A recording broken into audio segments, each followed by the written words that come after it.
like that.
Good morning, everyone. Can you hear me?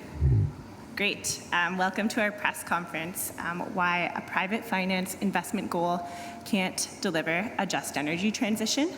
My name is Bronwyn Tucker. I'm with Oil Change International, and with me today is Dr. Sindra Sharma of the Pacific Island Climate Action Network. And with apologies because of the road blockages, we are hoping our colleague Dean Bebe from PowerShift Africa will be able to join us as well. We are here to call for public grants in the NCQG on the scale of trillions, and to kill the myth that the just energy transition is an exception, that it can be financed fully or almost fully by the private sector. The truth is that we cannot depend on the private sector to finance a just energy transition. And with that, I will pass it to Sindra. Thank you so much, Bronwyn. Bula Vinaka, everyone. And I was going to speak briefly about the Pacific priorities and also why we need grant-based finance as well. So actually, the Pacific has been very clear that, and Pacific CSOs as well, our negotiating bloc AOSIS has always articulated the highest possible ambition to ensure that we stay within that 1.5 degree survival limit. It's our survival limit, right? If this new climate finance goal is unable to be delivered without compromise to the truth of equity and justice, then developed countries have deep moral questions to ask themselves, but also will be held accountable as legal obligations are being clarified by courts like the International Court of Justice, where an advisory opinion on climate change is being sought. And others with strong direction have already provided strong direction, like ITLOS, which is the law of the sea, and BBNJ on biodiversity. So we have mechanisms, right? The needs and priorities of developing countries is in the trillions annually and must support climate mitigation, significantly adaptation, loss and damage, and enabling Pacific nations to build resilient, prosperous communities. The finance must be new, predictable, predominantly public grant-based, empowering vulnerable communities to break free from the debt burdens that they're facing and invest in the thriving and well-being of their people and also the people of all developing countries, which would benefit the whole community, right? It should be accessible and prioritize the needs of the most vulnerable, so particularly small islands and least developed countries. And I believe, as Bronwyn may speak to, the level of finance that we're asking is not unfathomable. It is achievable, and there's mechanisms and routes to be able to get that finance without having disaggregated impacts on communities in developed countries. Now, at this COP, you will hear a few things like contributor-based expansion to investment layers. The first would mean that some SIDS end up paying for this climate crisis, which is just, it's a little bit unthinkable. It also means that you have deviated so far from the Convention and Paris Agreement that its structure can be compromised and weakened. And And we have clear articulation within the convention, so Principle 4 of the convention is clear, and so is the Article 9 of the Paris Agreement on what this goal needs to be able to deliver. So it is finance provided from developed to developing countries and centers the principles of equity and common but differentiated responsibility. And yesterday at the Earth Information Day, which was really interesting and provides a basis of science, we saw the trajectory of historical emissions. There's no hiding from science, though you may try, but there's no hiding from it. Next, let's go to the very unhelpful destruction of investment layer. And let me tell you from a Pacific context, this is not climate finance for the Pacific. It is just, frankly, it is not. It will not reach us. We struggle with limited access to finance, small domestic capital markets. Our regulatory environments are complex, and we have infrastructural limitations, like transportation, utilities, and connectivity, to name a few, right? We add this to our traditional ownership and cultural practices, which are important to us as stewards of land and sea, which this investment layer would suggest should be opened as collateral for capital access. And even more so, foreign direct investment is not climate finance because it would lead to capital outflows as profits are repatriated, potentially crowding out local businesses and limiting community benefits as well. So it's like reverse flows back to developed countries. And this dependency on external capital will not enhance local economic resilience and will worsen income inequality. So a layered investment model definitely is not for developing countries and certainly is not for small island states due to these complex socioeconomic, environmental, and structural factors that uniquely affect us, but also more broadly developing countries.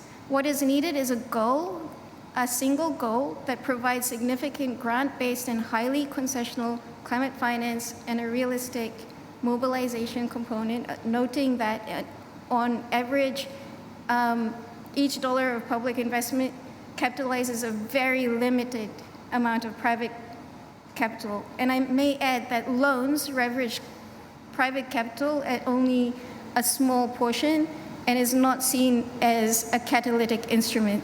So in scope and majority of climate finance under the 100 billion was delivered as loans, non-concessional loans.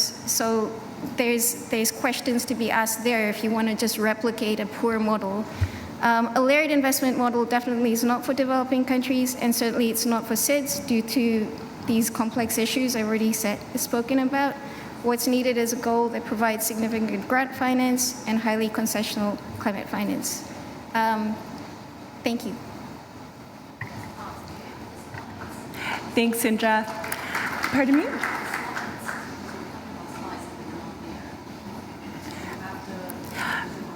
Would you be able to share those after, or? No, I didn't say so. Yeah, I didn't, yeah, sorry. So as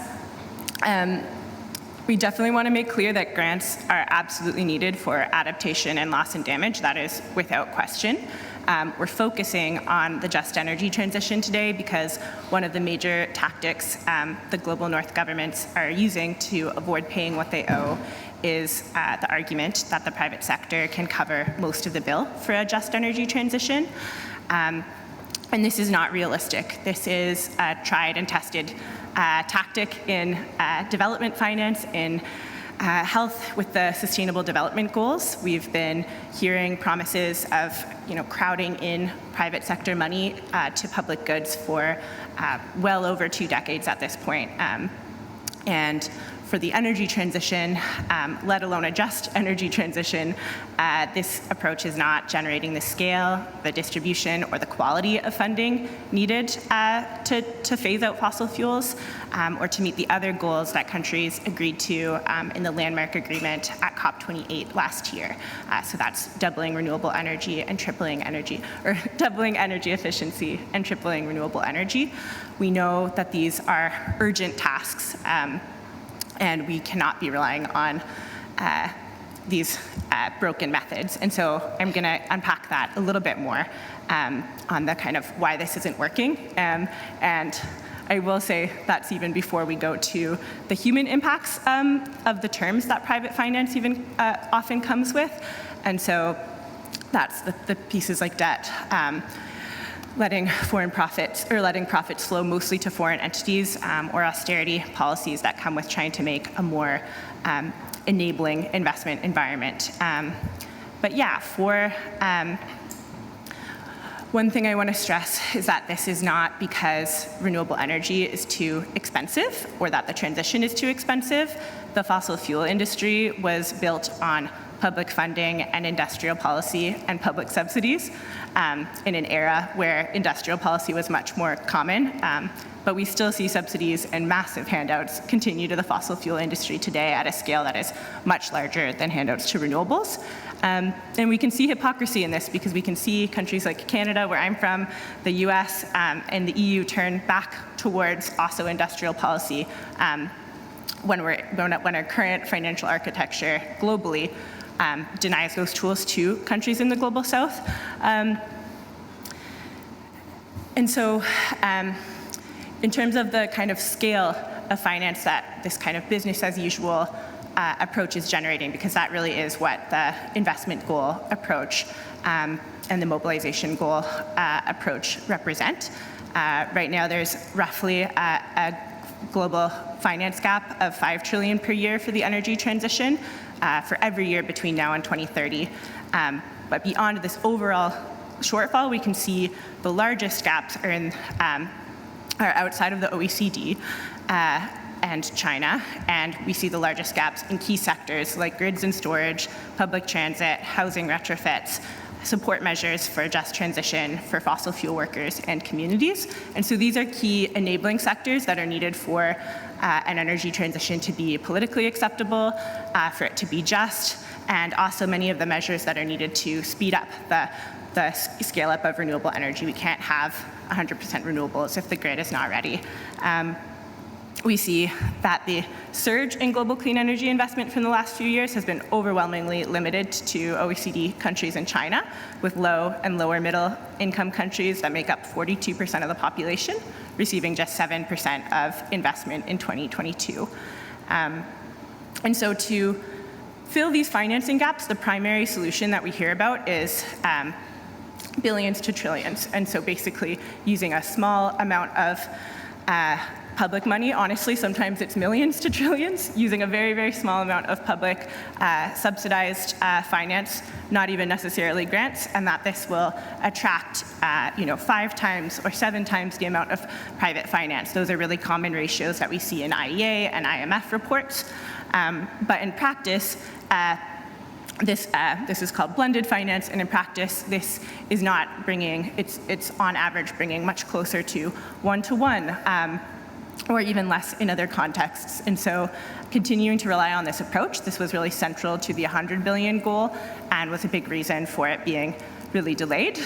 So continuing to rely on this approach is really not evidence-based and a risk we absolutely can't afford. And so I think this is often really presented as a pragmatic approach, but it really is the opposite.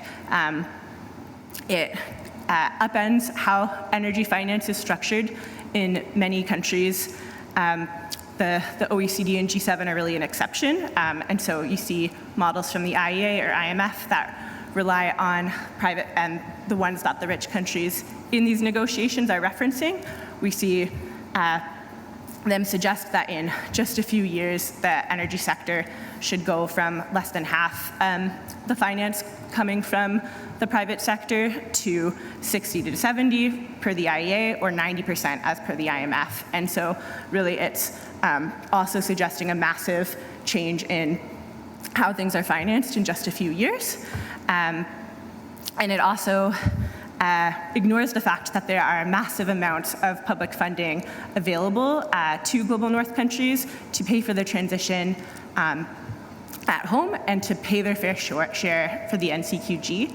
And so we at Oil Change International released research earlier this year showing that rich countries can raise over $5 trillion a year in public funding through measures like cutting their fossil fuel subsidies, adding a tax on extraction to fossil fuels, taxing the super rich, looking at changing rules around the IMF and granting special drawing rights. There's a large toolbox that the Global North countries have available to them, and this is even, we are focused on the sectors that are also driving, the sectors and rules that are driving the climate crisis the most. That 5.3 trillion number is even before looking at things like monetary policy, and other levers that we've seen Global North countries use many times in the last decade to bail out big banks with the financial crisis in 2008, to respond to COVID-19. And so I would say the cap is not even at 5.3 trillion. There really is levers available. And so the excuse that we can't pay for it, that we can't afford it, is detrimental to the NCQG, and it's also driving a lot of the polarization of politics that we see at home in Global North countries. And so, yeah, I will just end by saying this is not charity. It really is a legal and moral responsibility, and we can pay for it. I think at this point we can open the floor up to questions. Thanks so much.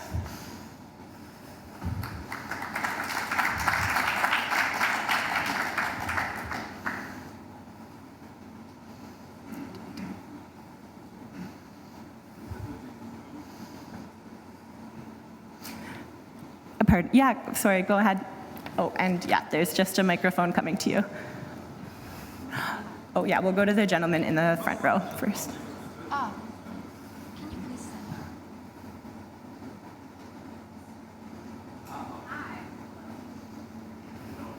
send? Oh, now it's on. Okay. Given the lame duck governments like the United States and Germany, how can we reach an NCQG with those actors in their current state?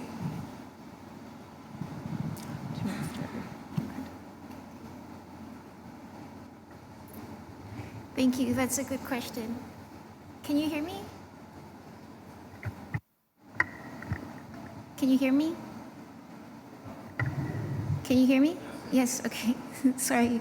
That's a good question. So I think with the US, obviously we know the geopolitics around that, but they've always been sort of detractors of ambition, right? So it's nothing new. But what's important to note is that the energy transition is here now. The signal is there, and governments are shifting to that signal, right? In the private sector too, they're shifting to that signal that renewable energy is a future. So investing in that for developed countries is really important as well, to ensure that they can reduce their emissions and enable others to do so through grant-based finance, so that we can all move together, right?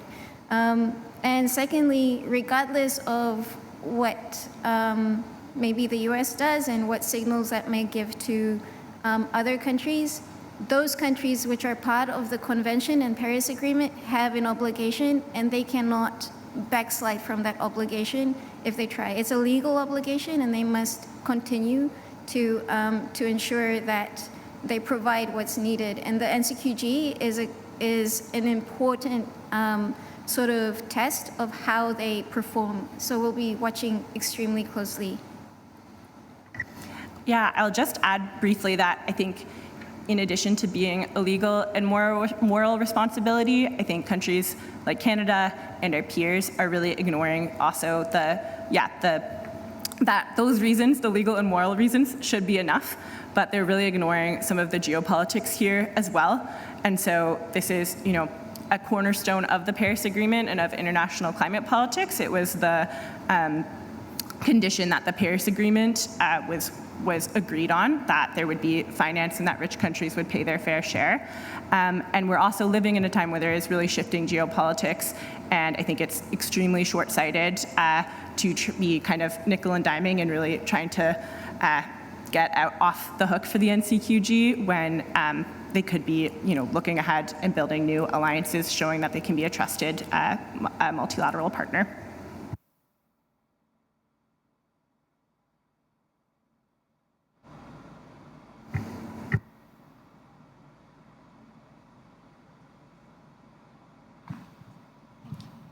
Thanks. So I'd like to ask, what are the stakes for a strong outcome at COP29 and for the NCQG, and where do we need to go for COP30 and COP31?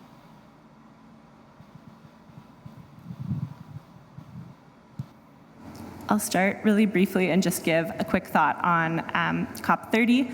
I think a really big opportunity, we can see that Brazil has really been championing a lot of the global financial architecture reform that would make some of the rules around trade and debt and tax fairer, which is behind a lot of the massive worst in history debt crisis that we are seeing. And so I think there's a real opportunity to link that agenda with COP30 and work through the Just Transition Work Program, through the other agreements to try to make sure that we are, after we agree a strong NCQG, are also changing some of the rules that are locking in fossil fuels and making the financial architecture so unfair. Yeah.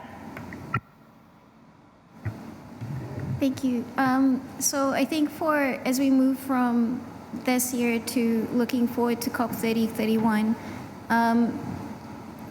as finance is a key catalyst for climate action as well, right, then we'd see the necessity to land a fair and just climate finance goal here, enhancing implementation ambition with the NDCs at COP30, and as Bronwyn said as well, and then at COP31, if there's talk that it may be in Australia, so in that case, there's a lot of responsibility on Australia as well to, if it wants to be a renewable energy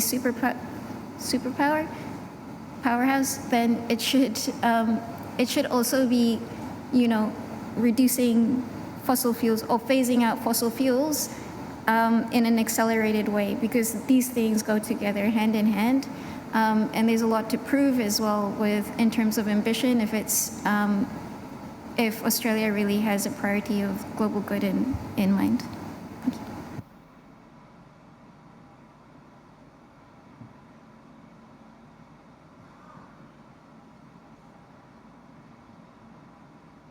Yes. Oh, I will stand up now. 1 second. All right. My name is Vogar Seyedov, representing Azerbaijan State News Agency, and my simple question is: since current COP29 is more known as finance COP, the first time we're discussing the contribution of the great powers to the solution of the ongoing climate problems, my question is, to what extent are you optimistic, and what are generally your expectations about the financial part of the issue, which would probably help to address your agenda that you set out? Thank you.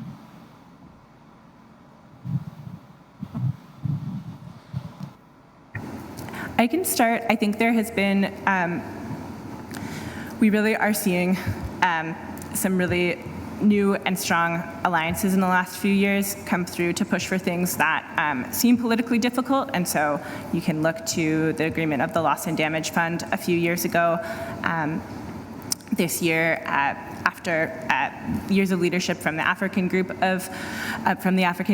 the UNGA, there's been an agreement that's nearly unanimous around the UN Tax Convention, and so we see new groups of countries pushing to kind of change finance rules and make them fairer, to make them aligned with what we need for a livable future where we stay within 1.5 degrees. And so I think I am optimistic. I think there are countries pushing really strongly for the right things. There's a lot of unity. I think we do need to be careful around I think Another tactic that we haven't talked about is, I think, trying to shift the focus away from the NCQG, the new climate finance goal, and towards really small side announcements that are voluntary. So things like with the carbon markets that were gabbled through yesterday. There's side announcements with the multilateral development banks, and really that are really posing them as silver bullets when they're not offering the grants or terms that are needed. And so I think it's staying really laser focused on the NCQG and the need for public grants, and not letting ourselves be distracted by false finance solutions. Yeah, thank you. I think Bronwyn said, the same thing I would feel. And I think there is optimism. This process has been 3 years in the making as well. And if we have to be optimistic as well in terms of how we land, because we don't have time for it not to land the way it needs to. And the signals are there as well, right? And within developing countries, I think there's a really strong unity on what's needed. So there's clarity on that as well, which I think would hopefully shift developed countries to understand that what the needs and priorities that we're articulating, again, we're in this framework of the UNFCCC and the Paris Agreement.